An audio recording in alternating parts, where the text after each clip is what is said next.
الحمدللہ رب العالمین والصلاۃ والسلام علی سیدی انبیاء المرسلین اما بعد فاعوذ باللہ من الشیطان الرجیم بسم اللہ الرحمن الرحیم رب اشرح لی صدری ویسر لی امری واحلل عقدۃ من لسانی یفقهوا قولی خیرکم من تعلم القرآن وعلمہ۔ السلام علیکم ورحمۃ اللہ وبرکاتہ۔ سورہ معاہدہ وَإِنْ حَكَمْتَ فَحَكِمْ بَيْنَهُمْ بِالْقِسْطِ، اور فیصلہ کرو وہ آپس میں درمیان میں آپس میں انصاف کے ساتھ فیصلہ کرو۔ ضروری نہیں کہ فیصلہ کرنے کے لیے انسان کسی سرکاری عہدے پہ فائز ہو، وہ فیصلہ کسی سرکاری اختیارات کے تحت کیا جائے یا خاندان کے اندر کیا جائے، اپنے گھر کیا جائے، پڑوسیوں کے ساتھ، بھائیوں کے ساتھ، کسی چیز میں بھی، یعنی کل حال اس کا یہی ہے کہ دنیا کی ہر چیز میں فیصلے میں انصاف کو رکھا جائے۔ ان اللہ یحب المقسطین، کیونکہ اللہ انصاف کرنے والوں کو پسند فرماتا ہے۔ جو فیصلہ انصاف کے ساتھ کرنا ہے، اس میں نہ رشتہ داری کو بس لانا ہے سامنے، نہ سفارش دیکھنی ہے، یہ دیکھنا ہے کہ اللہ اور رسول کیا حکم فرماتے ہیں اس کے بارے میں، شریعت مطالعہ کیا حکم دیتی ہے، قرآن اور حدیث کا کون سی حدیث اور قرآن کی آیتیں اس میں لاگو، اس حساب سے فیصلہ کرنا چاہیے۔ جس نے فیصلہ انصاف کے ساتھ نہیں کیا، کسی سفارش کو، جان پہچان کو، اپنی رشتہ داری کو، یا اگر حکومتی کسی عہدے پہ فائز ہے تو پیسے کو مد نظر رکھا، کوئی تحفے طائب ہدیے کو رکھا، تو پھر وہ اللہ کا بڑا سخت گنہگار ہے، کیونکہ اللہ نے کہہ دیا کہ اللہ پسند فرماتا ہے انصاف کرنے والے۔ تو ظاہر ہے جو انصاف نہیں کرے گا اللہ اس کو پسند نہیں فرمائے گا، اور جس کو اللہ پسند نہ فرمائے تو اسے کوئی کائنات کی چیز پسند نہیں ہوگی۔ وَكَيْفَ يَحْكِمُونَ وَعِندَهُمُ التَّوْرَاةُ فِيهَا حُكْمُ اللَّهِ ثُمَّ يَتَوَلَّوْنَ مِن بَعْدِ ذَلِكَ وَمَا أُولَٰئِكَ بِالْمُؤْمِنِينَ۔ کیوں کر وہ منصف بنائیں گے آپ کو جبکہ ان کے پاس توریت ہے، اس میں اللہ کا حکم ہے، اور وہ پھر جاتے ہیں اس کے بعد اور نہیں ہے وہ مومن۔ نبی علیہ السلام کو کہا گیا کہ اگر آپ درمیان میں فیصلہ کرانا ہو، مومنوں کا ہو یا یہود و نصارہ مشرکین کا، کسی کفار کا بھی، تو انصاف کے ساتھ ہی کرنا ہے، اور یہی حکم آپ دیں گے انصاف کے ساتھ فیصلہ کریں۔ لیکن کہا گیا کہ یہ کیسے آپ کو منصف بنائیں گے؟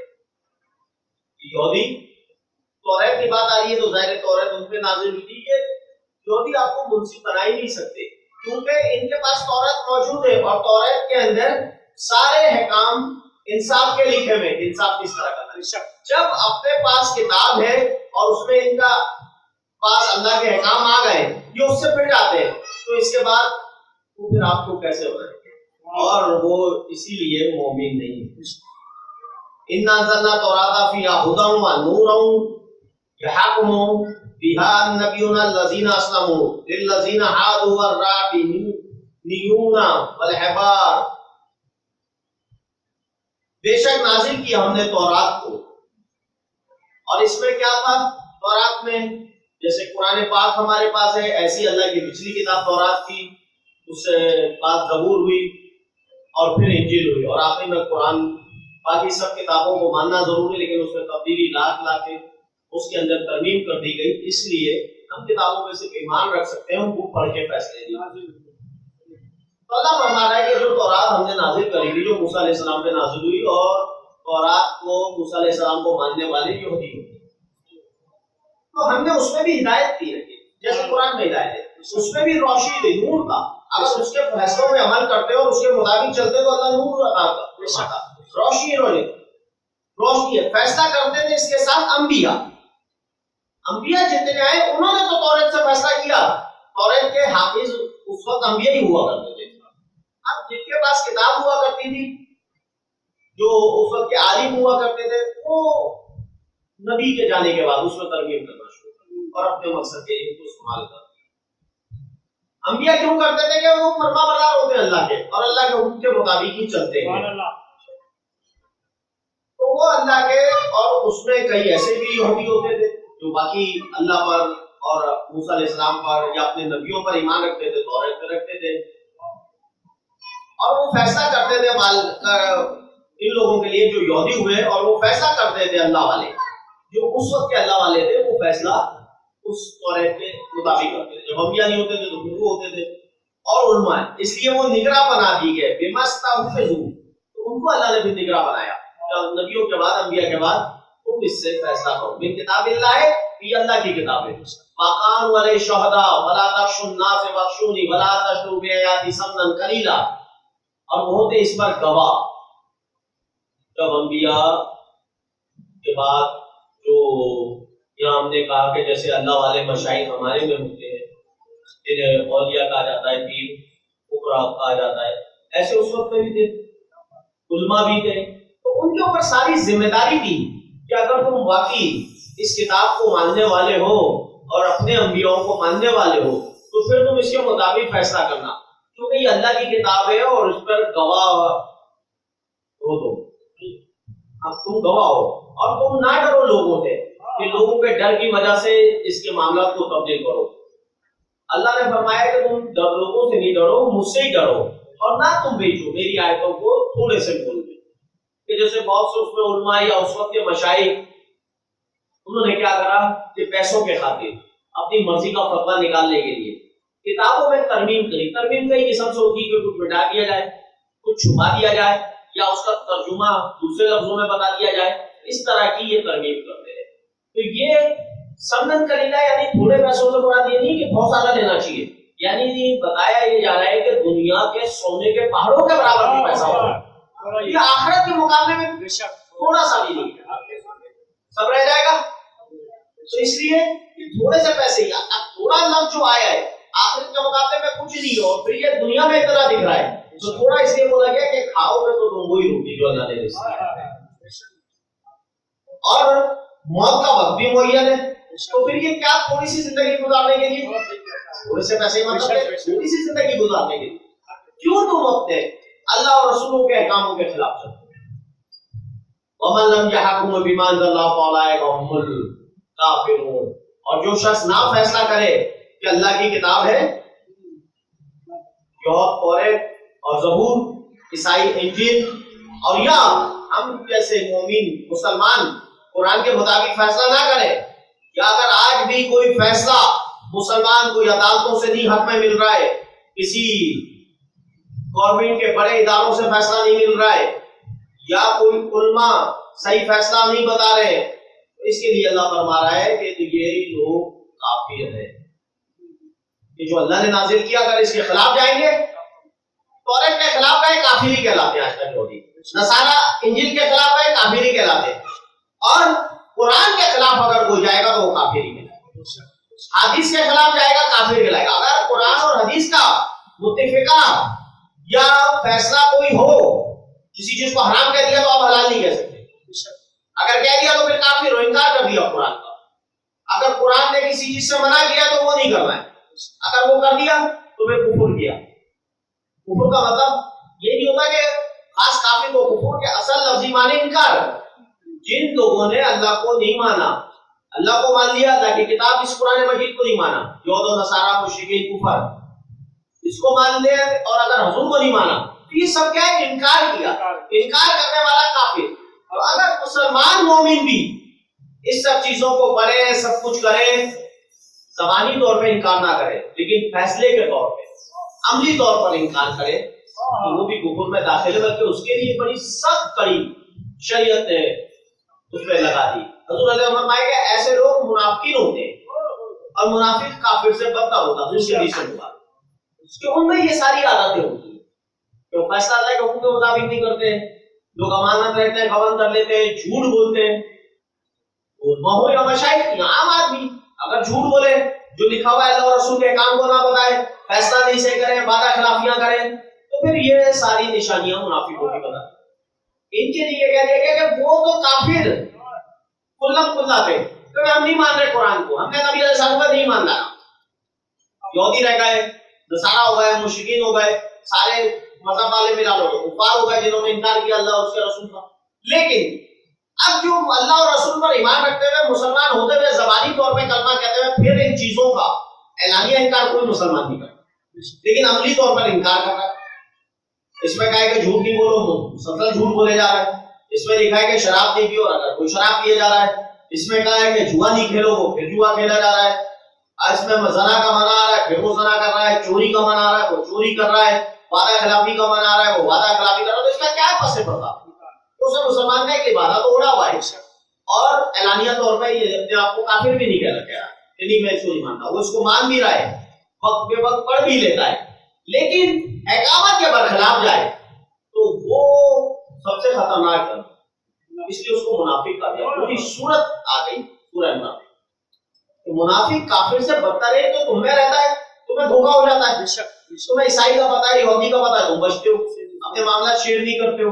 ایک منافق ہے، اس سے تمہارے سارے معاملات تمہیں پتا نہیں. اس لیے اللہ کے نبی کی جو نشانیاں ہیں اس کو قریب رہ کے دیکھنا پڑتا ہے. قریب رہ کے کیا ہے کہ اس میں منافقت تو نہیں، پتہ چلا آپ کے گھر کے اور اس کے گھر کے تعلقات استوار ہو گئے، آنا جانا ہو گیا. وہ منافق تھا، آٹومیٹکلی آپ کے گھر والے اس میں ڈھلنا شروع ہو جائیں گے، تو وہ تمہیں اپنے رنگ میں رکھ دیں گے. کیا ہوتا ہے؟ کبھی آدمی خراب نہیں ہوتا، ماحول خراب کر دیتا. ایک بندہ آفیسر لگ گیا، اس نے کہا کہ میں اپنا ایمانداری سے کام کروں گا. لوگوں نے، بڑے افسر نے، چھوٹے نے ادھر ادھر سے کرتے کرتے اس کو لائن پہ لگا دیا. اور ان کا اثر آ گیا. شراب نہیں پی رہے، دوستوں میں بیٹھے میں وہ شرابی، یار یار دوستوں میں سب چلتا ہے یار، کوئی مسئلہ نہیں یار، ابھی غم بھول جائے گا، اس طرح کا کر کے اس کو لگا دینا. سگریٹ پہ لگا دینا، چرس کی، ہیروئن کی. ہوتا کس طرح بگڑتا ماحول کہتے ہیں. تو ماحول جو ہے وہ دیکھنا ہے کہ کون سا ماحول ہے. کفر کا تو سب کو پتا ہے. تم کسی مندر نہیں جا رہے، تم چرچ نہیں جا رہے، تم بغیر مسلمانوں کے ان کے ساتھ جا کے نہیں مل رہے جڑ رہے، تو تمہیں پتا ہے یار یہ کافر ہے. کھانے میں بھی ادا نہ کرو، ملنے بھی، دینے میں اپنی بچوں کو اٹھا کے دے دو ادھر، ان کی بچوں کو لے لو اپنے رشتوں میں، نہیں نا. لیکن منافق کا کیا کیا جائے؟ اس لیے کافر سے بدتر کرا دیا. وَلَمَنْ يَحْكُمْ، تو بتایا گیا کہ يَحْكُمُ بِمَا أَنزَلَ اللَّهُ فَأُولَٰئِكَ هُمُ الْكَافِرُونَ. جو شخص اللہ اور رسول کے حکم کے مطابق فیصلہ نہیں کرے تو بس وہ پھر کافر. وَقَلَبْنَا عَلَيْهِمْ فِيهَا النَّفْسَ بِالنَّفْسِ وَالْعَيْنَ بِالْعَيْنِ وَالْأَنْفَ بِالْأَنْفِ وَالْأُذْنَ بِالْأُذْنِ وَالسِّنَّ بِالسِّنِّ وَالْجُرْحِ قِصَاص.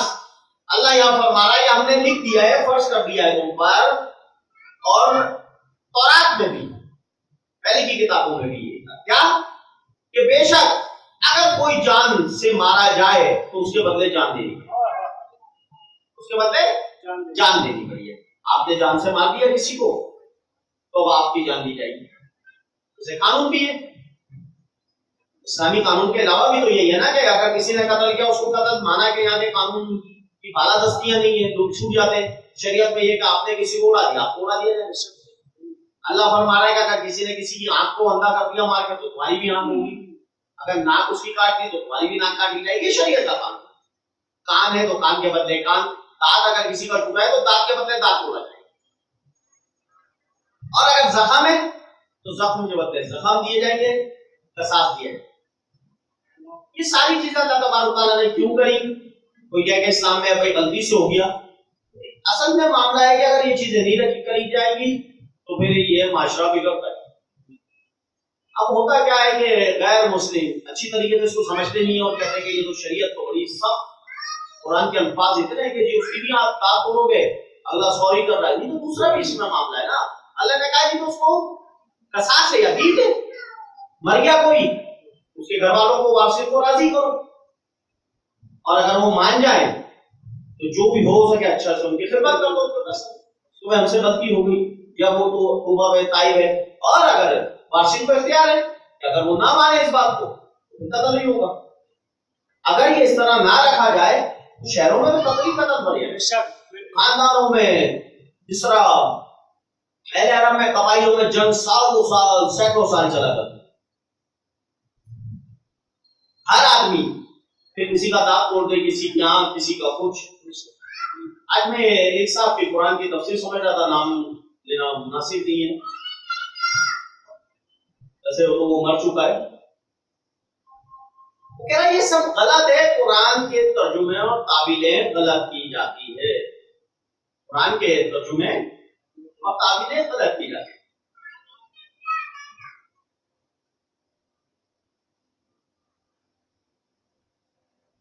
بھئی کیسے؟ کہا وہ ایک وقت کے لیے تھا کہ نبی علیہ السلام کی ازواجات کے لیے تھا کہ وہ آپ اوڑھنیاں ڈالیں اوپر سے، بتاؤ اس دور میں کیسا ہوگا؟ تو غلط کیا جاتا ہے۔ چوری، انہوں نے ایک آیت کو کوٹ کیا کہ چوری، قرآن کہتا ہے کہ چور کا ہاتھ کاٹ دیا جائے۔ ہاتھ کاٹنے کا مطلب یہ کوئی ہے کہ اس کو پورا ہاتھ کاٹ دیا جائے۔ ہاتھ کاٹنے کا مطلب یہ ہے کہ زکات والوں سے زکات لی جائے اور غریبوں کو دی جائے۔ یہ تو نہیں ہاتھ کاٹنا۔ جیسے ماں باپ ہوتے ہیں، تو نے تو ایسا کام کرا کہ ہماری ناک کٹوا دی، تو نے تو ایسا کام کرا ہمارے کو، اس کی مثال کے تحت وہ بیان کر رہا اور سب کو کہہ رہا ہے کہ یہ جو تعبیریں بنائی ہیں الگ ایسا کچھ بھی نہیں ہے۔ ہاتھ کٹے گا ہی۔ حضور علیہ السلام کے پاس جب ایک یہودوں میں سے ایک لڑکی نے چوری کر دی تھی جس کا نام فاطمہ تھا، اس کی حضور میں سفارش بھی لگائی گئی، تو آپ نے فرمایا کہ خدا کی قسم جس کے قبضے میں میری جان ہے، اگر اسی جگہ میری فاطمہ بھی ہوتی تو ہاتھ کٹتا۔ تو یہ کون سی تعبیر بنائی اس نے؟ یہ اس وقت تک کی بات نہیں ہے۔ کیا مقصد ہے کہ چور چوری کرتا رہے، اس کا ہاتھ نہ کٹے؟ تو یہ بتایا کہ بھائی ایسا ہے کہ تو نے چوری کر لی، مجبوری میں کری نا۔ کون کہتا ہے کہ مجبوری میں نہیں ہوتی؟ چور ڈاکو ہو سکتا ہے، قاتل بھی کریے گا، یا مجھے پیسوں کی مجبوری تھی، مجھے اتنا لاکھ روپے مل رہا تھا، میں نے ٹارگیٹ کلک کر دی، پھر اس کو بھی پھانسی پہ نہ چڑھایا جائے، پھر زکات والوں کے پیچھے پڑو گے آپ زکات دو دو، تو زکاتیں پہنچتی کہاں ہیں؟ بڑے بڑے چیریٹی والے لے کے بیٹھ جاتے ہیں، چھوٹے گھروں میں کہاں تک جاتی ہے زکات؟ ایک فنکار نے اپنا فوٹو لگایا، وہ ساری زکات اب لے گیا، ہاسپٹل میں، کسی این جی اوز میں، کوئی اور کسی ادارے کا بڑا آیا سامنے، وہ لے گیا، تیسرا لے گیا، چوتھا لے گیا، تو بچی کہاں؟ اور پتہ پہنچ کہاں سے رہی ہے؟ اب بول رہے ہو کہ ہاتھ کی ہاتھ کٹے گا، یہ اور بات ہے کہ اس کی شرائطیں شریعت مانگتی ہے۔ ایسا نہیں کہ اس نے چوری کری ہاتھ کاٹ دو، بھائی کیوں کری؟ کیا بھوکا تھا؟ بچے بلک رہے تھے؟ کیا اس کے پاس اسباب نہیں ہو پا رہے تھے؟ کیا وجہ کیا تھی؟ ان سب کو دیکھ کے اس کے بعد حد جاری کی۔ وہ کہتے ہیں کہ جی عربی کے ترجمے اور تعبیریں غلط بیان کی جاتی ہیں۔ خیر اب زندہ نہیں ہے، ہم لوگ زیادہ ایسے کے بارے میں نہیں دور ہو سکتا۔ ومن تصدق بها فهو کفارہ لاہ، پھر وہ شخص جو معاف کر دے اس زخم کو تو وہ کفارہ ہوتا ہے۔ یعنی اگر اس کے چوٹ مجھے لگی ہے، دانت میرا ٹوٹا ہے، آنکھ میری، اگر میں معاف کر دوں تو کفارہ ہے، یہ میری مرضی پر ہے۔ اور اب بندہ مر گیا، پھر وارثین کی مرضی چاہے تو معاف کر دیں۔ ومن لم يحكم بما انزل الله فاولئك هم الظالمون، جو شخص نہ فیصلہ کرے اس کے ساتھ جو اللہ نے نازل کیا ہے تو اللہ فرمانا پھر وہ ظالم، یعنی اگر قرآن کے احکام آ گئے اور اس کے مطابق فیصلہ نہیں کر رہے ہو تو پھر ظالم ہو، ظلم کر رہے ہو۔ وقفینا علی آثارہم بعیسی ابن مریم، عیسی ابن مریم مصدقا لما بین یدیہ من التوراۃ وآتیناہ الانجیل یہ ہدا و نور و مصدقا لما بین یدیہ من التوراۃ وہدی و موعظۃ للمتقین، اور ہم نے بھیجا ان کے قدم با قدم، یعنی موسیٰ علیہ السلام کے بعد اور نبی آئے، اس طرح نبیوں کا ایک طویل سلسلہ چلتا رہا، تو اللہ فرمانے لگا کہ ہم قدم با قدم یہ ہوتا کہ ایک نبی جب دنیا سے ان کی مرحومی ہو جاتی تھی تو اللہ کے بعد چلے جاتے تھے، پردہ کر جاتے، تو دوسرا نبی، تیسرا نبی، 14 نبی، اس طرح لگاتار ہم نبی بھیجتے رہے۔ پھر ہم نے اس کے بعد کیا بھیجا؟ انہی چلتے ہوئے نبی اور پیغمبروں میں عیسیٰ بن مریم یعنی عیسیٰ علیہ السلام کو بھیجا۔ عیسیٰ علیہ السلام نے تصدیق کری پچھلے انبیاء کی کہ وہ سب سچے تھے، اور جو تمہارے پاس کتاب توریت ہے، زبور ہے، یہ بھی سچی ہے، لیکن تم نے اس میں فرق کر دیا۔ اور تورات جو تھی وہ ہدایت اور نصیحت تھی متقیوں کے لیے۔ نے کہا کہ اس کے ساتھ جو پہلے تورات تھی ہم نے پھر جب اس میں ترمیم کر دی گئی تو عیسیٰ علیہ السلام کو ہم نے انجیل دی، ایک نئی کتاب دی، تیسری، اس کا نام تھا انجیل، جسے بائبل۔ انجیل میں کیا تھا؟ اللہ بنا رہا، اس میں بھی ہدایت اور روشنی۔ اللہ کی کتاب میں ہدایت ہی ہوتا ہے، نور ہوتا ہے، روشنی کے معنی کیا ہے؟ تمہیں اندھیرے سے نکالتی ہے، بتاتی ہے راستہ کہ یہ صحیح ہے غلط ہے، یہ روشنی۔ تو پھر ہم نے انجیل دی، اور یہ تصدیق کرنے والی تھی تورات کی، پچھلی جتنی کتابیں تھی، زبور ہو، تورات ہو، سب، اور ہدایت اور نصیحت تھی اس میں بھی انجیل میں متقیوں کے۔ ولا وَلْيَحْكُمُوا أَهْلُ الْإِنْجِيلَ بِمَا أَنزَلَ اللَّهُ فِيهِ، اور چاہیے کہ فیصلہ کریں اہل انجیل اس کے ساتھ جو اللہ نے نازل کیا اس میں۔ اب لوگوں کو چاہیے تھا کہ انجیل کے ساتھ فیصلہ کریں، چلو پچھلی کتابوں میں ترمیم کر دی گئی، اب نئی آ گئی انجیل، تو اس کے مطابق فیصلہ کریں۔ ہوا یہ کہ یہودوں نے انجیل کو تسلیم نہیں کرا، انہوں نے کہا نہیں ہماری تو توراۃ ہی ہے، اس کے بعد والوں نے کہا نہیں ہم تو زبور پہ ہی چلیں گے، توراۃ اور زبور دونوں یہودوں پہ ہوئی اور اس میں ترمیم بھی کر دی، اور جو عیسیٰ علیہ السلام انجیل لائے اس کو مانا نہیں، عیسیٰ علیہ السلام کے ساتھ جو ہو گئے اور جو ماننے لگے وہ عیسائی کہلائے، انہوں نے انجیل کے مطابق فیصلے ہوئے۔ پھر ایک وقت آ گیا کہ عیسیٰ علیہ السلام چلے گئے تو پھر انجیل میں بھی ترمیم کر دی گئی، تو پھر اس کے 600 سال بعد پھر نبی علیہ السلام۔ اب جو کتاب آئی، جو نبی آئے، دونوں اشرف، دونوں اور امت بھی اشرف امت سب میں، اور یہ کتاب بھی روزے میں اشر تک رہے گی، یہ نبی بھی روزے میں اشر تک، امت بھی رہے گی، ان کو افضلیت دی گئی سب پر۔ تو کہا کہ وَمَن لَمْ يَحْكُم بِمَا أَنزَلَ اللَّهُ فَأُولَٰئِكَ هُمُ الْفَاسِقُونَ، اور جو شخص عیسائیوں میں سے انجیل کے مطابق فیصلہ نہ کرے تو یہ لوگ فاسق ہیں، نافرمان ہیں۔ اللہ نے جب انجیل دے دی عیسیٰ علیہ السلام کو، عیسیٰ علیہ السلام کی بات کو نہ مانا، انجیل کو نہیں مانا، تو یہ لوگ تو فاسق ہیں۔ وَأَنزَلْنَا إِلَيْكَ الْكِتَابَ بِالْحَقِّ مُصَدِّقًا لِمَا بَيْنَ يَدَيْهِ مِنَ الْكِتَابِ وَمُهَيْمِنًا عَلَيْهِ فَاحْكُم بَيْنَهُم بِمَا أَنزَلَ اللَّهُ وَلَا تَتَّبِعْ هَوَاهُمْ عَمَّا جَاءَكَ مِنَ الْحَقِّ، اور ہم نے نازل کی آپ کی طرف کتاب حق کے ساتھ تصدیق کرنے والی، ان کی جو پہلے کتابیں تھی، یہ کتاب وہ ہے کہ جو تصدیق کر رہی ہے پہلے کی کتاب کو، اور یہ نگہبان ہے ان پر، چنانچہ آپ فیصلہ کریں ان کے درمیان اللہ کی اتاری ہوئی نازل کی ہوئی کتاب کے ساتھ، اور نہ ان کی سنیں اور نہ ان کا مانے ان کی خواہشات کا، جو کافر ہیں ان کی خواہشاتوں پہ نہ چلیں، ان کی خواہشوں کے مطابق فیصلے نہیں ہو سکتے۔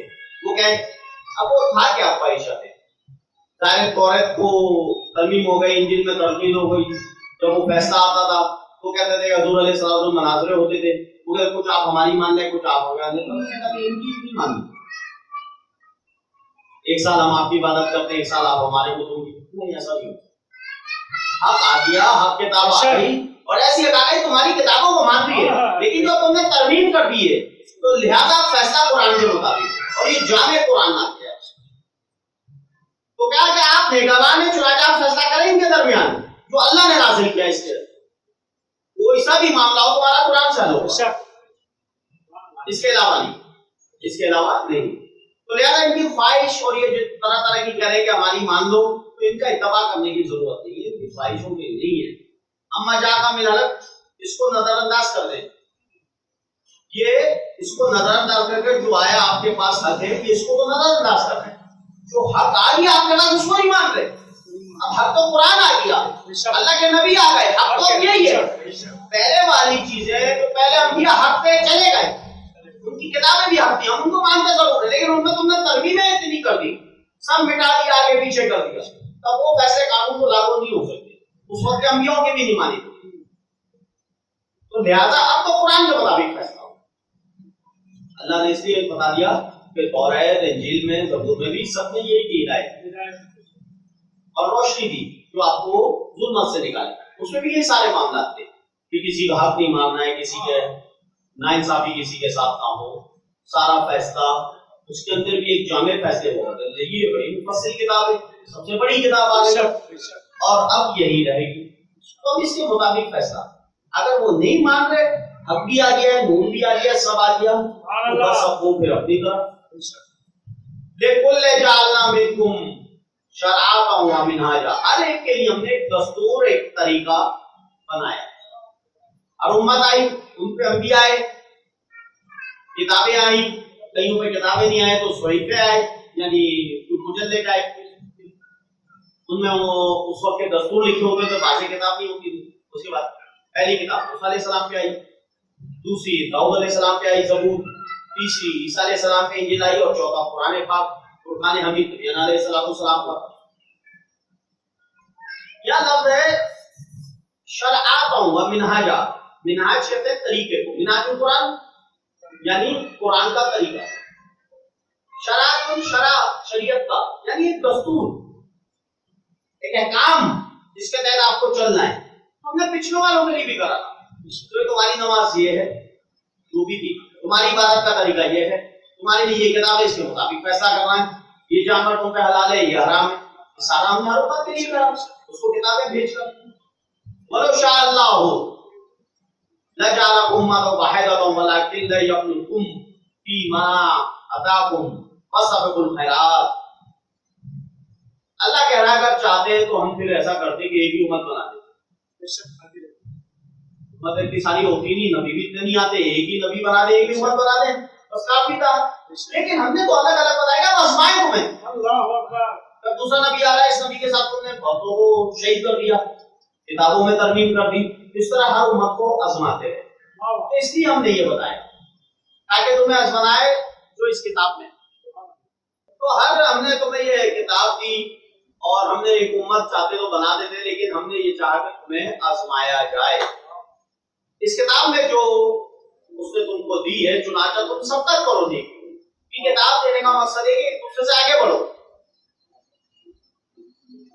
جس میں حدیث مبارکہ حسب کی جائے.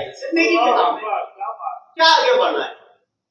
قرآن کو یاد کرو، قرآن کے عمل کو یاد کرو، آیتوں میں تفکر کرو، حدیث پہ کرو. کوئی عالم بن رہا ہے، کوئی مفتی بن رہا ہے، کوئی کچھ بن رہا ہے، ان میں کرو، مبلغ بنو، دین کو پھیلاؤ. اس میں سب کا لے کے جاؤ، نہ کہ مال و دولت میں. للہ مرجعکم جمیعا فینبئکم بما کنتم فیہ تختلفون. اور اللہ کی طرف پھر لوٹنا ہے، یہ سمجھ لو کہ تم جو بھی کچھ کر رہے ہو آنا تمہیں کس کی طرف ہے؟ اللہ کی طرف. اور جب اللہ کی طرف آؤ گے تو پھر تمہیں خبر دے گا تمہیں کیا کرنا ہے. جو ہم نے احکام بھیجے تھے اس کے مطابق زندگی گزار رہے تھے یا اپنی من مانی اور آسائشوں میں ہی لگ گئے تھے کہ جیسے بھی مال آیا آسائشیں ہونی تھی. اور تم آپس میں جو اختلاف کرتے تھے اس کی خبر اللہ دے گا. یہ تم اختلاف آپس میں کرتے آئے ہو، مثال کے طور پر اگر یہودی اختلاف کریں گے، ہم نہیں مانتے حضور علیہ السلام کو، تو خبر ان کو بھی مل جائے گی. آپ بھلے مانے نہ مانے، تو ان کی کتابوں میں بھی لکھا ہے، عیسائیوں کی کتابوں میں بھی لکھا ہے، وہ نہیں مانتے. اور کئی ایسے جو نبوت کا دعویٰ کر کے بیٹھ گئے اور ان کے فرقے ابھی تک قائم ہیں.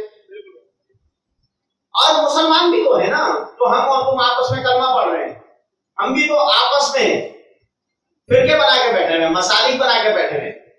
مسالک الگ چیز ہے، لیکن مسالک کے نظریات الگ ہیں، لیکن عقائد سب کے یکساں ہونے چاہیے. لیکن ہم نے ایک دوسرے کو کافر کہنا، ایک دوسرے کو نیچا دکھانے، تو یہ جو ہم اختلاف کر رہے ہیں، اس اختلاف کی خبر بھی اللہ نے دے. کیوں کہ یہ اختلافات بعض ٹائم اتنے آگے بڑھ جاتے ہیں کہ انسان کو اندازہ نہیں ہوتا اور وہ کفر میں چلا جاتا ہے. مستند حدیث ہے صحیح مسلم کی کہ کفر جس کو کافر ہو گئے تو کفر ایک ہی جگہ روکے گا، یا تو وہ واقعی کافر ہوگا، نہیں تو وہ کافر تم ہو جاؤ. تو اس میں جو ہم نے معاملات بچائے ہیں، اصل بات یہ کہ عقائد ایک ہونے چاہیے، باقی نظریہ انسان کا کیا ہے اس سے کوئی تعلق. مسالک کہتے ہیں نظریے کا اختلاف، عقائد کا اختلاف نہیں. کوئی اگر مالکی کہتا ہے میں ہاتھ چھوڑ کے نماز پڑھوں گا رفع دین سے، کوئی کہتا ہے میں پاؤں کو زیادہ پھیلا کے کروں گا، کوئی نہیں ماننے پہ تیار ہے کہ میں درود اور صلاۃ و سلام کھڑے ہو کے پڑھوں.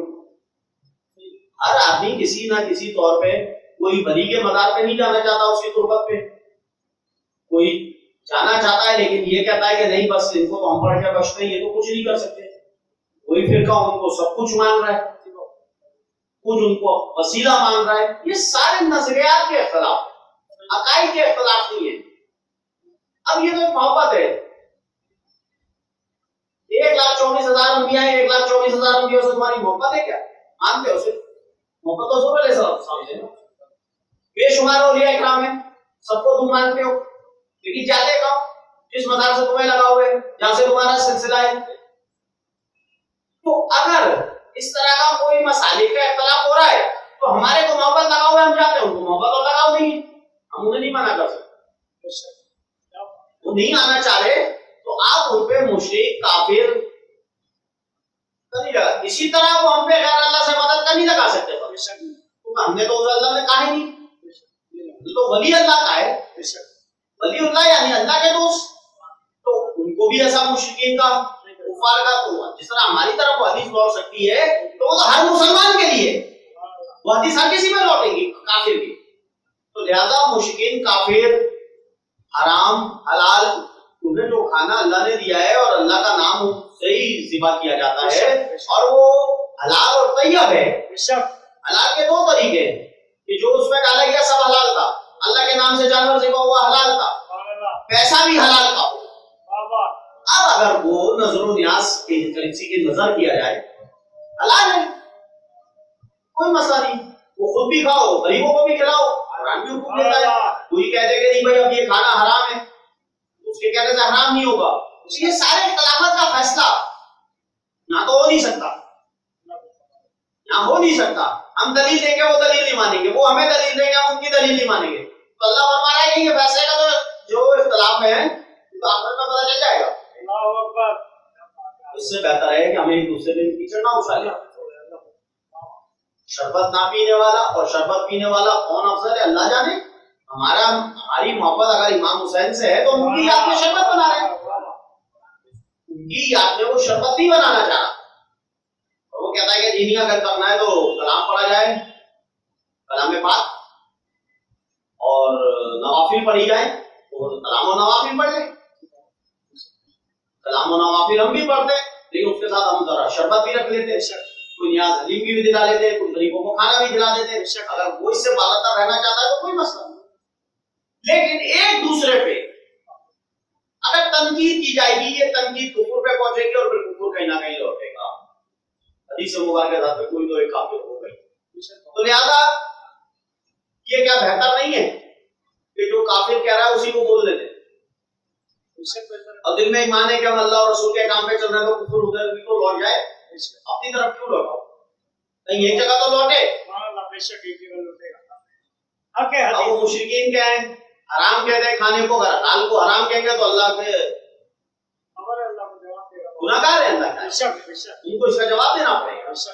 تو لہٰذا ان سب چیزوں سے بالا تر ہوگا، ہمیں تو یہ دیکھنا ہے قرآن و سننا کیا ہے، قرآن و حدیث کیا ہے، کوئی قرآن کی کون سی تعبیر بتا رہا ہے، کون سی تعبیر بتا رہا ہے، کوئی سا تراجیم کر رہا ہے، ہمیں تو یہ دیکھنا ہے کہ ہم کس چیز سے وابستہ ہیں، ہم اسی تراجیم اور تعبیر کے ساتھ اپنا وقت گزاریں۔ اصل میں ہم نے عام انسان نے کتنا ترجمہ اور تعبیروں کو سمجھنا ہے، صرف یہی ہے نا کہ قرآن کو اس کے اردو ترجمے کے ساتھ پڑھنا ہے، حدیثیں کرنی ہیں، 5 چیزوں پہ ہمیں زور دینا ہے، جس کے لیے نبی علیہ السلام کی بخاری کی بھی حدیث ہے، صحیح مسلم میں بھی ہے کہ اگر اس 5 کو کر لیا وہ جنت ہی ہے۔ وہ یہ ہے کہ کلمے کا اقرار کرنا، نماز کا پڑھنا، روزوں کا رکھنا، زکات کا دینا اگر صاحب نصاب ہے، قربانی اور حج اگر صاحب نصاب ہے، یہ تو عمل ہے۔ ٹوٹل شریعت دین پریشان ہونے کی کیا بات، باقی جو سارے مسائل ہیں وہ علماء کے لیے، علماء سے پوچھ لو اگر زیادہ مشکل مسائل آ رہے ہیں، ان 5 چیزوں کو تو دیکھو، سبحان اللہ، اور 5 چیزیں تمام مسالک میں ایک ہی جیسی ہے۔ اگر اس میں کوئی عقائد کا اختلاف نہیں ہو رہا، نظریے کا، میں نے کہا نا نظریہ یہ ہے کہ وہ کہتا ہے سورہ فاتحہ پہ زور سے آمین کہنا چاہیے، مالکی والے کہتے ہیں، ہم ابو حنیفہ کہتے ہیں کہ دل میں کہنی چاہیے، تو اگر ہم امام حنیفہ والے تو دل میں کہیں، مالکی والے تو ہم بھی زور سے کہیں، یہ تو مالکی والے زور سے کہتے ہیں۔ وہ امام کے پیچھے بھی اگر سورہ فاتحہ مقتدی کو کہتے ہیں پڑھنے کو، امام ابو حنیفہ کہتے ہیں خاموش رہو، دلیلیں موجود ہیں، حدیثیں بھی موجود ہیں، تو ہم خاموش رہتے ہیں۔ تو اس میں ہمارا اختلاف نہیں ہونا چاہیے کہ نہ وہ ہمیں زبردستی کہتے تم کیوں نہیں پڑھ رہے، نہ ہم کہیں گے، فیصلہ تو آخر روز محشر ہوگا۔ سبحان اللہ، یہ تو اماموں کی تقلید ہے، جس امام پہ تمہارا ایمان ہے اس کے پیروکار بن جاؤ۔ اور اگر کوئی مساجد والے کہتے ہیں کہ ہم تقلید نہیں کرتے، تو تقلید تو سبھی کرتے ہیں۔ تو قرآن کی تو کاتب بھائیوں نے جو لکھا ہے بھائی، اس کے بعد یہ جمع ہوا ہے، تو یہ ڈائریکٹ حضور سے تو نہیں سنا، جو پڑھ رہے ہیں تو مان رہے ہیں نا ہم اس کو، ہمارا عقیدہ ہے، اور بالکل ذرا برابر بھی شک نہیں ہو سکتا، یہ کتاب اللہ کی ہے اور رسول اللہ میں وحی ہوئی ہے۔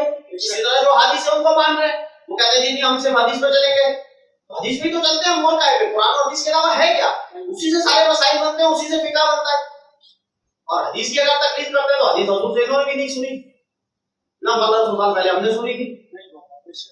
اب جو راویوں کو مان رہے ہو تو تکلیف یہی ہو گئی، تو راویوں کو مان رہے ہو نا، ایک راوی، دو راوی، تین راوی، آخر میں امام بخاری، امام ترمذی، امام ابن ماجہ، امام مالک موطا، امام بن مالک کا موطا، صحیح ہے، امام بخاری کی صحیح بخاری، تو یہ ساری تقریبی ہے، تو یہ تو کرنا پڑے گا، یعنی کہ ہم صرف اللہ کو مانتے ہیں، کیونکہ اللہ کو ماننے کے لیے تو رسول صلی اللہ علیہ وسلم کو بھیجا گیا ہے، اگر سب کو ہٹا دو تو بھئی اللہ نے کسی کے گھر میں دیا تھے تو اللہ نے آپ کو ڈائریکٹ بتانا تھا بھائی دینی تھی، معاذ اللہ پھر جو سوچ ہو سکتا ہے اس میں تو ملا دیے کہ اس وقت کو بھی تو یہ کہتے تھے کہ محمد اپنے پاس سے بنا لیتے آئے تھے، پھر کیا ہوگا؟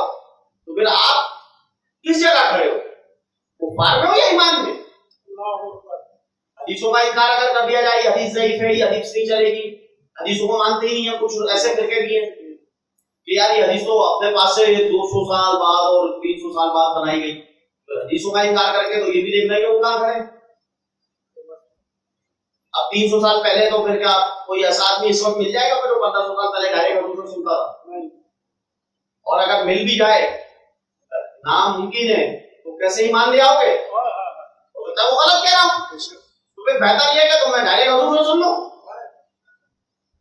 تو آپ حضور سے اور اللہ سے ڈائریکٹ سننے کے لیے اللہ کہہ رہا ہے کہ روز محشر میں جب آؤ گے تو میں بتاؤں گا کہ اس میں تم اختلاف کرتے تھے، وہاں ڈائریکٹ سنائی جائے گی،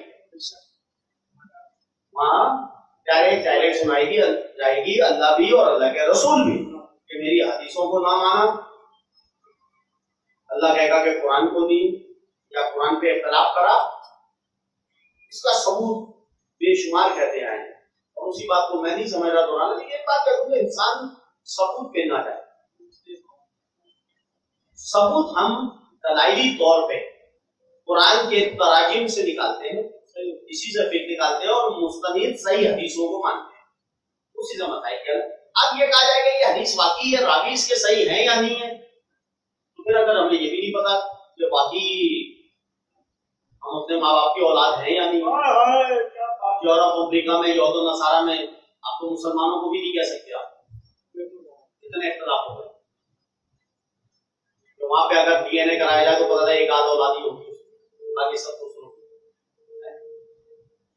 پھر اس قسم کے مسائل سے یہود و نصارہ کفار مشرکین ہوتے رہے، لیکن بدقسمتی سے قرآن اور حدیث کو چھوڑنے کی وجہ سے یہاں بھی اس طرح کے معاملات شروع ہوئے، کون سا بچہ کس کا، کون سا کس کا، کس کا کیا معاملہ، کس کا کیا معاملہ، اللہ پاتا ہے، ضروری نہیں، لیکن میں بتانے کا مقصد ہے کائی کی دلیل لاؤ گے، ہو سکتا ہے آج کوئی اولاد بڑی ہو جاتی ہے، سننے میں آتا ہے تمہارے ارد سب جگہ معاشرے میں پتہ چلتا ہے کہ جی اس کو بتایا نہیں، آخری مرتبہ بتانے کا بھائی تجھے تو ہم نے کہیں سے ایڈاپٹ کیا تھا، تو دلیلیں کہاں ہیں؟ دلیل کس چیز کی مانگ رہے ہو؟ پھر تو اللہ کو نہیں مانو کہ اللہ سامنے دیکھنا چاہیے جبھی دلیل ہوگی، تو اللہ کا نہیں دیکھا تو پھر اللہ کو مانا چھوڑ دیا جائے، اس لیے اللہ کے نبی نے فرمایا اللہ کی ذات پہ غور نہیں کرو، اس کی صفات پہ غور کرو، اس کے احکام پہ غور کرنا ہے اور احکام پہ تفکر کر کے عمل پہ لاؤ۔ اس لیے اللہ نے کہا کہ تم مرنے کے بعد میرے پاس آؤ گے، اختلاف نہ کرو، اگر کرو گے تو پھر میں تمہیں خبر دوں گا کہ تم کیا صحیح کرتے تھے کیا غلط۔ وَعَلِمْتُمْ بَيْنَهُمْ بِمَا أَنزَلَ اللَّهُ وَلَا تَتَّبِعُوا أَهْوَاءَهُمْ وَحَذَرْهُمْ أَن يَفْتِنُوكَ عَن بَعْضِ مَا أَنزَلَ اللَّهُ إِلَيْكَ، اور نہ آپ اتباع کریں ان کی خواہشات کا کہ یہود و نصارہ اگر چاہتے ہیں کہ کچھ نرمی کری جائے دین میں یا قرآن میں کچھ کرو، تو ایسی کوئی چیز میں آپ انکار نہ کریں، اور نہ یہود و نصارہ سے ڈرنے کی ضرورت۔ نبی کو جب کہا جاتا ہے کہ تعلیم امت کو، آج سارے ملک اسلامی ملک، بہت سے اسلامی ملک میں ڈر کے بیٹھے ہوئے امریکہ، بالکل بابا یہ قرآن کہہ رہا ہے کہ ان سے نہیں ڈرو، صرف مجھ سے ڈرو۔ قرآن اور شریعت کا اگر نفاذ ہو جائے تو پتہ چل جائے، ہمارے حاکم بالا، ہمارے سربراہان بھی تو پڑے نا، ان کو بھی تو پتہ چلے گا اللہ حکم کیا دے رہا ہے، کہ وہ کہہ رہا ہے کہ ان کی خواہشاتوں کو نہیں مانو، ان کی خواہشات کو ماننے کی وجہ سے جو چاہے ملک میں ہوتا ہے، خواہشات مانی جا رہی ہے نا۔ میں نے کہا نا کہ جب بھی نبی علیہ الصلوۃ والسلام کو کو اللہ کا کوئی حکم آتا ہے تو تعلیم امت ہوتے لیے کیونکہ حضور معلم ہے، سکھانے آئے. تو پتا چلا کہ ہم ایک اسلامی ملک نے کئی اسلامی ملک ان کا اتباع کر رہے ہیں اور منع آ رہا ہے کہ اتباع نہیں کیا جائے گی، فائدہ ان سے ڈرو بھی نہیں. یہ بھی بتایا جا رہا ہے کہ وہ یہ ڈرائیں گے کہ ہمارے سپر پاور ہے، اور اگر نہیں کرا تو وہ بہکا دیں گے. کیا ہے یفتنون کا بہکا دیں گے، بہکا دیا نا. آج تمہارے یہاں دہشت گردی اتنی پھیلی ہوئی، اتنے معاملہ خراب ہو، بہکا دیا. پیسہ دیا، بہکتا کیا ہے؟ پیسہ دے کے اپنی مرضی کا کام کر رہا، دین سے بہک گئے، قرآن سے بہک گئے، شریعت مطالعہ کی تعلیم سے بہک گئے. یہ سارے بہکائے ہوئے مسائل قرآن تو پہلے ہی بتا رہا ہے. امباد ما انزل اللہ الیک، اسی ایسی بات سے جو اللہ نے نازل کر دی آپ کی طرف. یعنی اللہ نے کسی کا حکم فرما دیا اس قرآن پاک میں، اب اس کے خلاف نہیں جانا ہے، نہ یہود سے ڈرنا ہے، نہ نصارہ سے، نہ کفار سے، نہ مشرکین سے. اس کے خلاف نہیں جانا ہے اور نہ ان سے ڈرنا ہے اور نہ ان کی خواہشات کا اتباع کرنا ہے کہ ان کی خواہشت کریں گے تو یہ ہمیں کچھ نواز دیں. ان سے ڈرنا بھی نہیں ہے، ڈرنا صرف اللہ سے. نہیں ہوگا کیا اگر نہیں کرو گے تو تمہیں بہکا دیں گے. جب تم دین سے ہی بیٹھ جاؤ گے تو رہ کیا جائے گا؟ پھر جیسا حاکم ویسی رعایا، جیسی رعایا ویسا حاکم. آج اس ملک کے پاکستان کہا جاتا ہے کہ پاکستان کا مطلب کیا؟ لا الہ الا اللہ محمد. اس کے نام پہ ہم نے یہ حاصل کر لیا، سب کچھ کر لیا. شریعت کا نظام کا نام اگر لا الہ الا اللہ اس کا مقصد ہے تو لا الہ الا اللہ کا مقصد تو ہونا چاہیے. کون سا ایسا کام ہے جو نہیں ہو؟ کون سا ایسا کام ہے جو اس ملک میں اس ملک کے سربراہ کفار کو خوش کرنے کے لیے نہیں کرتا؟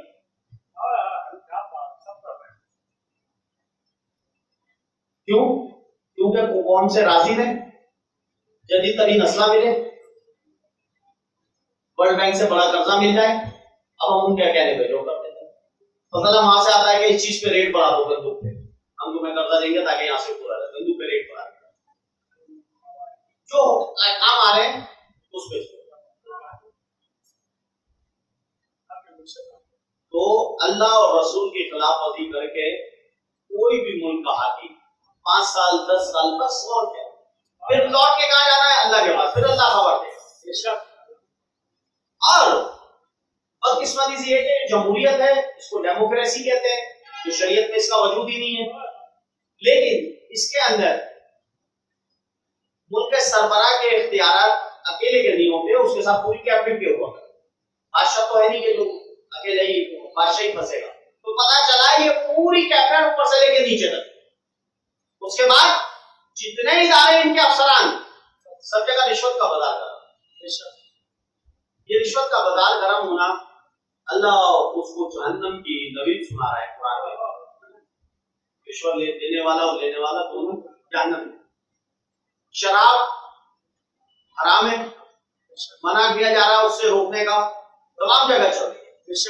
صحیح ہے، چھوٹے سے پیمانے سے لے کے بڑے سے، پرائیویٹ سے لے کے گورنمنٹ طبقے تک، افسران سے لے کے افسران بالا، بیوروکریٹس، ٹیکنوکریٹس، پولیٹیشین چل رہا ہے.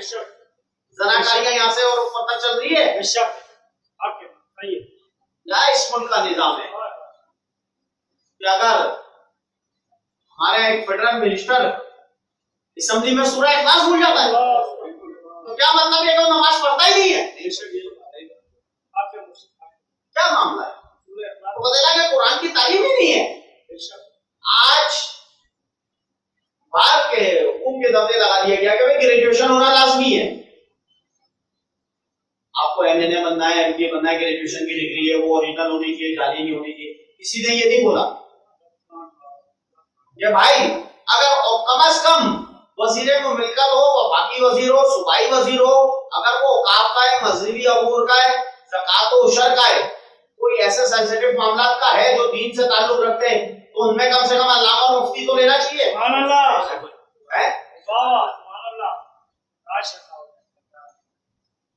تو ہمارے وزراء اگر مذہبی امور، حج و عمرہ، زکات و عشر اور یہ جو مسائل مساجد اور مزارات اوقاف کی الگ منسٹری ہے، ان میں اگر ایسے شخص کو لیا جائے گا سیاسی بنا پر تو ان کو اللہ رسول کا خوف کہاں سے ہوگا؟ ان کو پتہ ہی نہیں ہے، ان کو پتہ نہیں ہے کہ قرآن اور حدیث کیا کہہ رہی ہے۔ اور اگر آپ کو نہیں یار پچھلی دفعہ ایک دفعہ لیا تھا اور حج کا ایک اسکینڈل بھی بند کیا تھا، تو یہ بھی تو دیکھو کہ آیا کہ متقی اور تقوی والا ہے یا نہیں ہے، کیونکہ اللہ کیا کہتا ہے یا اللہ سنا آمن، یہ لوگوں ایمان لاؤ، مان لیا ہے بھائی، کلمہ پڑھ لیا سارے ایمان والے، وہ عامل الصالحات، عمل بھی تو کرو دے۔ ایک تو ایمان لانے سے کام نہیں چلے گا، میں پیر ہوں، میں عالم ہوں، یہ غلط میرا احساس ہے کہ اللہ تبارک و تعالیٰ نے مجھے بخشا، اگر میرے عمل اس کے برخلاف ہے تو پھر میں اس آیت پہ تو نہیں اترا یا ایھا الذین آمنوا وعملوا الصالحات ہے۔ اس کے بعد وتواصوا بالحق بھی ہے کہ حق کی بات کرنی ہے اور حق ہی سمجھانا ہے، وتواصوا بالصبر بھی ہے کہ خود بھی ہر چیز پہ کوئی کہتا رہے صبر کرنا اور دوسروں کو بھی بتانا ہے بھائی درگزر سے کام لو، صبر سے کام لو۔ اور اس کا اب ہم کہیں گے جی نہیں علماء اور مفتی لے لو، نہیں، علماء اور مفتی میں بھی دیکھو کوئی زیادہ دور کا نہیں ہے، ایک قتل بھی ہو گیا، اس کے پیچھے اندازہ لگا سکتے ہو آپ، مفتی اور علماء کے میں بھی حق اور سو دونوں جگہ ہے۔ سارے پولیٹیشین کو نہیں کہہ رہا، اس میں بھی ایماندار ہوں گے کچھ، سارے افسران ایسے نہیں ہوں گے، پولیس میں بھی کئی افسران ایسے ہیں جو بالکل رشوت وغیرہ نہیں لیتے، کم تعداد میں ہوں، اور بھی گورنمنٹ کے جتنے محکمہ ہیں ساروں کو تو ہم نہیں کہہ سکتے، ابھی ہے ایمان والے الحمدللہ اور نیک عمل بھی کرنے والے، ابھی بھی نمازی موجود ہے۔ تو بات یہ ہے کہ ایمان والا ہے وہ لینے کے بعد اس کے بعد دیکھنا ہے کہ وہ عمل صالح بھی ہے یا نہیں ہے۔ تو خالی اگر میری اس بات کو کوٹ کر لیا آپ نے علامہ اور مفتی اور پیر تک تو آپ انجام دے سکتے ہو۔ مذہبی امور کا کیا ہوگا تھا؟ رضانی کے دور میں وہ بھی پیر صاحب تھے اور علامہ مفتی ابھی آپ کے سامنے گزرے موجود ہے، جس کی وجہ سے کتنا بڑا معاملہ ہو گیا۔ تو لہٰذا ان کی فائدہ اور ان سے نہ ڈرو، وہ بہکا دیں گے ہم بعد ایمان اللہ علیہ کا، کسی ایسی بات سے جو اللہ نے نازل کی ہے اس کے خلاف نہیں چلنا ہے۔ کوئی اور نصارہ مشرکین کفار کا ڈر نہیں ہونا چاہیے۔ ایک عام انسان کو اپنے خاندان کا، اپنے قبیلے کا، اپنے شہر کا کسی چیز کا ڈر نہیں ہونا چاہیے جو اللہ رسول کی ہے۔ سبحان اللہ، ضروری نہیں کہ آپ اعلیٰ عہدوں پہ ہی بیٹھو گے، اب گھر پہ بھی ایمان سے چلو نا، گھر پہ بھی تو ڈر ہے نا، تو ہو سکتا ہے بیوی کو برا لگ جائے، اگر شریعت کی بات ہے تو لگتا ہے، خود بھی شریعت پہ چلو، بچوں کو بھی چلاؤ، بیوی کو بھی چلاؤ، خاندان والے اگر سب بیٹھتے نہیں بھائی وہ تم اپنے لیے پڑھو نماز، وہ پڑھتی ہے نہیں پڑھتی، نہیں، شریعت تو نافذ ہر جگہ ہے۔ تو ڈرنا صرف اللہ سے، کسی ایسے کے پاس کام کر رہے ہو نماز کا موقع نہیں دیتا تو ڈرے تمہیں کہ روزی تمہاری چلی جائے گی، تو روزی لازم تو اللہ ہے، تو ایسی جگہ کام کرو جہاں تمہیں پورا پورا نماز کا ٹائم بھی ملے، جو تمہارے ایمان کو بگاڑ پیدا نہ کرے۔ یہ ساری چیزیں دیکھنی ہے۔ ہم کام کر کے فارغ ہو جاتے ہیں، ہم نے کوئی غلط کام نہیں کیا، ہم ایک جگہ کام کر رہے تھے، وہ ذخیرہ دوزی کر رہا تھا، وہ 2 نمبر چیزوں کی سپلائی کر رہا تھا، کسی بھی معاملات میں ہو، وہ ملاوٹ کر رہا تھا، یہ ہمارے سامنے ہو رہا تھا، ہم اس میں شامل تھے، ہم کروا رہے تھے، کر رہے تھے، یا اس کا حساب کتاب دے رہے تھے، لیکن ہم تو اپنی تنخواہ لے کے آ جاتے، نہیں تو اس میں شامل کیوں ہوئے؟ کہ جی نوکری نہیں ہے تو دوسری ڈھونڈ کرو، اللہ سے مانگو کہ یا اللہ میں تیرا بندہ ہوں، میں قرآن حدیث میں چلنا چاہ رہا ہوں، مجھے ایسی رزق عطا فرما دے کہ جس میں ذرا سا بھی حرام کا شائبہ نہ ہو، حرام کام کرنے والے لوگ نہ ہو، کہیں ایسا نہ ہو کہ میں ان کے ماحول میں آ جاؤں۔ اللہ سے مانگتا ہے، اللہ ہر چیز دینا، وہ کہتا ہے مجھ سے دعاؤں میں سنتا ہوں، وہ کیوں نہیں مانگی جاتی اس سے؟ پھر یہ طرح طرح کے ہلے بانے کیوں نکالے جاتے ہیں؟ اس لیے کہ ہم نے قرآن حدیث کا بغور مطالعہ نہیں کیا، اور اس کو صرف عربی کے اندر پڑھنے تک، ثواب حاصل کرنے، کسی کے موت، کسی کے تیجے 40ویں، گھر میں کسی کی پریشانی، بس اس تک ہم نے محفوظ کیا، بس اور کچھ میں منع نہیں کر رہا، تراویح سب نے پڑھی ہے، تراویح کا سب کو ثواب ملے گا، لیکن آیا کہ اگر تراویح ایسی جگہ پڑھ لیتے جہاں تفسیر اور ترجمہ بیان کیا جاتا تو پتہ بھی چلتا کہ احکام کیا ہے، کیا گھر میں آ کے اردو پڑھ لیتے؟ آج ہم 1.5 پارہ پڑھ کے آئے. 1.5 پارے میں ہوا کیا ہے کہ امام کے پیچھے کھڑے تھے, 30 رکعت نفلیں بھی ادا کری. جان کو تکلیف دی نا اللہ کی راہ کے لیے, تو یہ بھی تو پتہ چلتا ہے کہ 1.25 پارے میں کیا کیا ہوا ہے, اس کا خلاصہ کیا تھا, اس میں احکام کیا آ رہے تھے. تو یہ عربی ہے, عربی میں نہیں عربی سے منع کرتا, عربی کا ثواب اپنی جگہ اور باقی ایک لفظ پر ایک ثواب ہے. الف لام میم, الف پہ 10, لام پہ 10, میم پہ 10, ثواب پورا ملے گا. احکام بھی تو ملنے چاہیے. وہی ہو گیا یا ایھا الذین آمنوا, وہ بھی ایمان لائے, قرآن پڑھ کے ثواب لائے. ہم نے سالے کرنے کا تو ہمیں پتہ ہی نہیں چلا نا کون سے عمل ہم نے کرنے اور کون سے نہیں کرنے. یہ تو ہمیں جب پتہ چلے گا نا, جب ہم اس پر تفکر کریں گے آیا کہ ہم نے کیا کہا ہے اللہ سے, اللہ نے ہم سے کیا کہا ہے, اللہ نے اس میں کون سے قصاص کس سے بیان کرے ہیں نبیوں کے, امتوں کے, کہ ان پہ عذاب کیوں آیا. وہ بھی تو اچھی زندگی گزار رہے تھے, عذاب آنے کی وجہ کیا تھی, آیا کہ وہ کتابوں کے ساتھ کیا کرتے تھے, انہوں نے نبیوں کے ساتھ کیا کرا, پھر اس کا صلہ ان کو کیا ملا. اللہ قرآن میں تو تم سے زیادہ مضبوط ہے, تمہارے سے زیادہ عمریں تھی ان کی, جو وہ 1000 سال زندگی گزارنے کے بعد بھی کچھ نہیں ہوا. تو تم اپنے اور آپ کو ہم سوچیں کہ ہماری تو بڑی مختصر زندگی ہے, ہم نے کیا کیا ہے. آیا کہ ہم اسی روش میں تو نہیں چل رہے, کوئی نیا گناہ نہیں آیا, کوئی نیا گناہ نہیں آیا. حضور صاحب کی امت آئی اور اب کوئی ہم نیا گناہ کر رہے ہیں. ہم بہت خوش نصیب ہیں, جتنے گناہ ہیں ان کو ان پہ سزا اور جو نیک کام ہے اس کی جزا, ان کے قصے دونوں قرآن میں بیان کرتے ہیں. پہلا قتل حضرت آدم علیہ السلام کے بیٹے نے کرا, قابیل نے, قتل پہلا ہی ہو گیا نا. اس کے بعد نافرمانی ہوتی رہی, ملاوٹ ہوتی رہی, وزن میں کم کرتے رہے, جس سے قرآن لوط علیہ السلام کی قوم قوالت میں پڑی گئی, غلط سب موجود. کیا چیز ایسی ہے, اللہ کے احکاموں کو نہیں مانا, بت پرستی شروع کری. موسیٰ علیہ السلام, بنی اسرائیل, ابراہیم علیہ السلام, اسماعیل علیہ السلام, سارا تو موجود ہے. تو ساری امتوں کا یہ احکام نہیں مانتے تھے, اللہ کے لیے ملاوٹ کرتے تھے, تو ان پہ ہم نے اس طرح کے گناہ, اور اس گناہ کے تحت یہ عذاب ہوا. اور ڈھیل دی اور پھر ایک وقت آئی عذاب ہے. بے شمار معاملات اس سے ہیں. تو ان سے سبق حاصل تو جب ہوگا جب ہمیں پتہ چلے گا کیا ہے, کون سے قصے ہیں. ہم نے تو عربی پڑھ کے سمجھ کے آ گئے, اب ہمیں تو پتہ ہی نہیں کہ وہ کم تولتے تھے, لیتے پورا وزن پہ, تو آیا کہ ہم کم تول رہے ہیں اور وزن پہ تلتے رہے. اب دوسرے تیسرے ٹھیلے والا پکڑا جاتا ہے, نیچے میگنیٹ لگایا جاتا ہے, اس سے زیادہ بڑے کاریگر ہوتے ہیں, وہ کانٹوں میں الیکٹرونکوں میں سیٹنگ کرا لیتے کہ 200 گرام دیا جاتا ہے, وہ پورا 1000 گرام شو کر رہا ہوتا ہے. کرنے والے کروانے والے دونوں ذخیرہ اندوزی کرنے کا اس موجود ہے. کون سی ایسی چیز ہے جو نہیں, سارے عذاب ثواب تو بتا دیے گئے.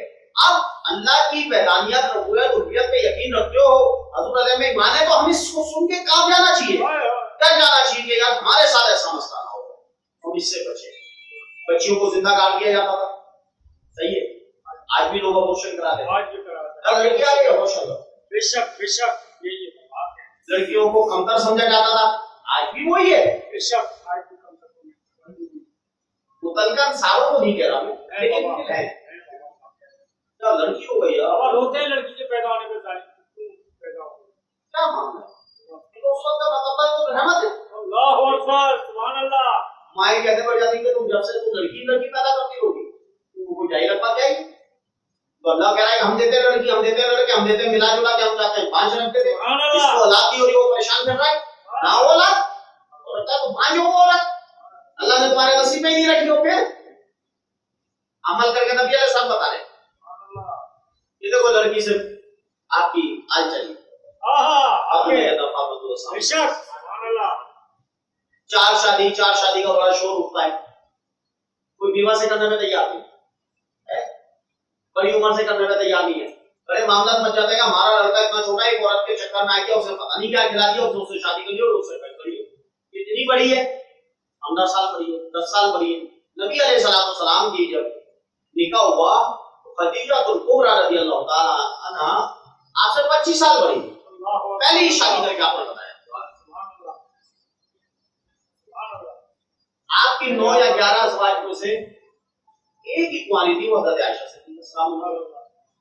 یہ ساری چیزیں بتانے کا کیا مقصد تھا؟